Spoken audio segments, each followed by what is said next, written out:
Hello everyone. So today is decision day on the ACOG. Okay, so this ACOG came off of the SCAR 17, which now has a night force 2.5 to 20. And I was considering, basically I was going to zero in the ACOG and shoot this for, I don't know, for a little while, for a few months maybe. And the decision that I made is like, you know what, this really isn't the best option. Okay, and I'm going to tell you guys why. I think I'm going to go back with the original setup, which was the Holosun 503G. Oh, let me make this a little bit brighter.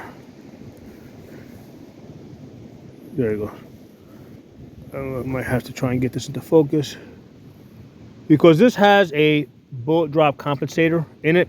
You have to look at it with a magnifier in order to see the detail. It's a little too bright there.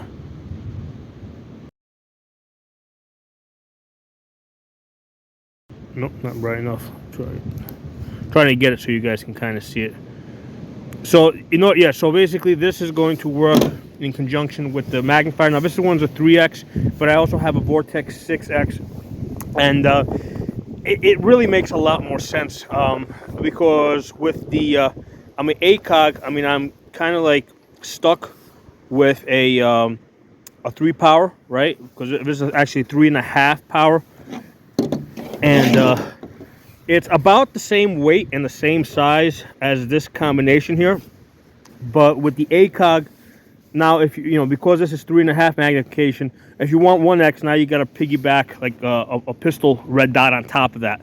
So now you're adding more weight and more snag hazard, and it's just not making any sense. It just doesn't make any sense. I think I hate to say it, but I think in this day and age, I think the ACOG is really outdated. I mean, the one thing I like about the ACOG is that it has the fiber optic, right, which I now have covered with this blue tape, and it doesn't require a battery, right? But that comes with its own problems, right? Because if you're working with this in 3.5 power, right, you can kind of get it to work in CQB distance if you take the tape off, and then it's like nuclear bright, and then what you're doing is like you're looking at the target with your left eye, and then you're looking, you're able to pick up that nuclear bright reticle with your right eye, and that kind of works. But then if you go to a target at further distance, now it's too bright. Okay, so for most of my shooting, I have to put the blue tape here, and I have to double up on it. So now the way this is set up, this is like ideal for target shooting, right, at distance, but not really ideal for like CQB, because I don't have that super bright reticle to work with. Okay, so the more and more I think about this, it's just not a good option. And I just want you, I'm basically going through the thinking process with you guys, because I know, a lot of times people are saying, hey, combat reticle, battle proven, battle tested, it may not be the right choice for you. For one thing, you're probably not going to battle, and even if there was, let's say, some type of SHTF type of situation, you're most likely not going to be in a combat situation where you're being like shelled at, by artillery. Okay, so for what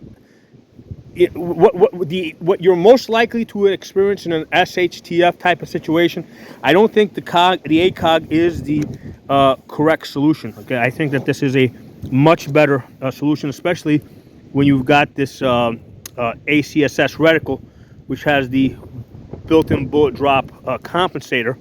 Okay, and I've actually shot this combo on my 11.5 inch out to 500 yards. Okay, I think I got something like 2.6 MOA, so it's really good out to 500 yards. And then you got the benefit of being able to remove the magnifier or change the magnifier, right? And you can lighten up the gun, because I can't lighten up the ACOG. I'm stuck with that weight, and like I said, for CQB, that's not really a great option.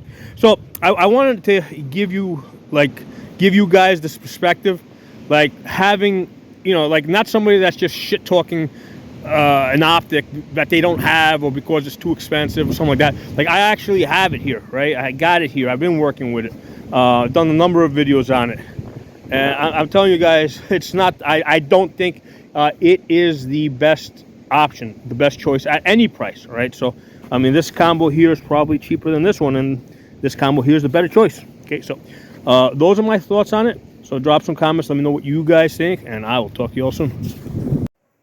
Hey, I want to also share one additional thing about the fiber optic, which I actually really do like because it doesn't use the battery, right? But in addition to like not being able to set the brightness level to what you need, you're gonna run into a problem if you're like in a shady area shooting into a sunny area. I mean, you're not gonna have enough light, right? Because the fiber optic is picking up the light above you, and if you're like, in a dark area, you're not gonna have enough light to illuminate it enough so you can see in the bright area.